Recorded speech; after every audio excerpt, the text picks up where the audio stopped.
বন্ধু তো সবাই হয়, কিন্তু সুখে দুঃখে পাশে থাকার মতো বন্ধু কজনই বা হয় বলো?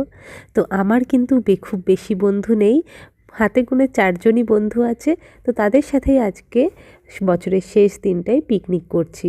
তো পিকনিকের এই যে সবাই চলে এসেছে, 4 জন মিলে পিকনিক মানে বুঝতেই পারছো, বাড়ির ছাদেই ছোট্ট করে আয়োজন করেছি।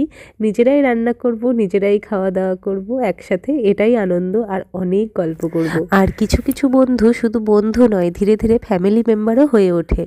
আমার গলাটা শুনে নিশ্চয়ই বুঝতেই পারছো আমার প্রচণ্ড পরিমাণে ঠান্ডা লেগেছে, তো তার মধ্যেই আমি পিকনিক করতে চলে এসেছি। আসলে আমাদের এই পিকনিকটা গত 3 বছর ধরে করব করব করব করে করাই হচ্ছে না। আজ এই প্রবলেম কার, তার প্রবলেম, মাত্র 4 জনের মধ্যেই এত প্রবলেম, তাহলে বুঝতেই পারছো অনেকজন মিলে পিকনিক করলে কত সমস্যা হয়। তো যাই হোক, অনেক দিন পর আবার সেই পুরনো আগের মতো নিজেদের মতো করে একটু সময় কাটাতে পারছি।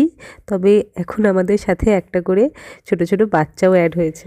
আর লাস্টে একটা গ্রুপ সেলফি তুলবো না, সেটা কি হয় বলো? তো চলো আজকের মতো টাটা।